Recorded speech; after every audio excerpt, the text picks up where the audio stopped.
What we're going to read together in this video is what has become known as Martin Luther King's letter from a Birmingham jail, which he wrote from a jail cell in 1963 after he and several of his associates were arrested in Birmingham, Alabama, as they nonviolently protested segregation there.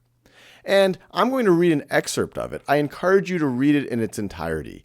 It is one of the most powerful documents, frankly, I have ever read.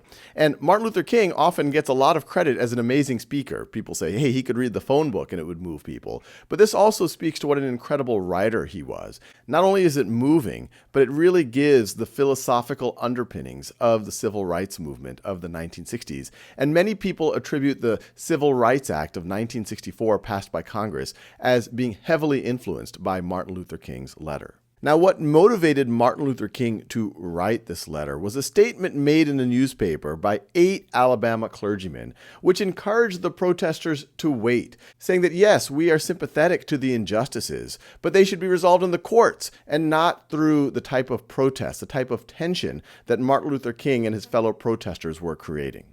And so here's just an excerpt of what Martin Luther King wrote.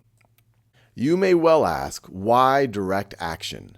Why sit-ins, marches, and so forth? Isn't negotiation a better path? You are quite right in calling for negotiation.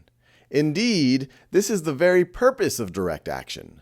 Nonviolent direct action seeks to create such a crisis and foster such a tension that a community which has constantly refused to negotiate is forced to confront the issue.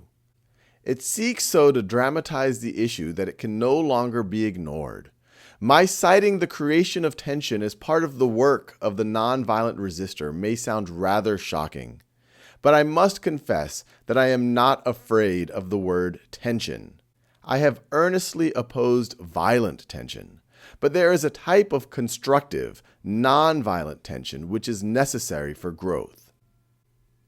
Just as Socrates felt that it was necessary to create a tension in the mind so that individuals could rise from the bondage of myths and half-truths to the unfettered realm of creative analysis and objective appraisal, so must we see the need for nonviolent gadflies to create the kind of tension in society that will help men rise from the dark depths of prejudice and racism to the majestic heights of understanding and brotherhood. The purpose of our direct action program is to create a situation so crisis-packed that it will inevitably open the door to negotiation. I guess it is easy for those who have never felt the stinging darts of segregation to say, wait.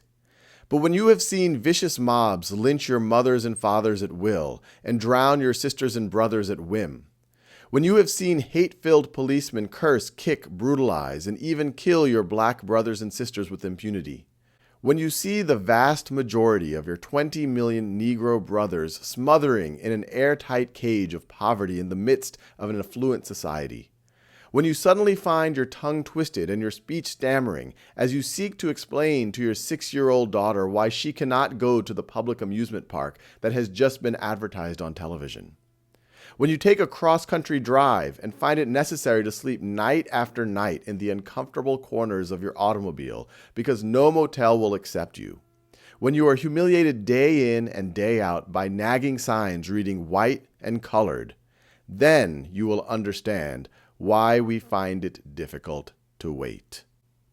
I've read this many times, but every time I read it, and this is just an excerpt, as you can tell, it's incredibly powerful, and I encourage you to read it in its entirety and think about why this was such a powerful document, especially for catalyzing things like the Civil Rights Act of 1964.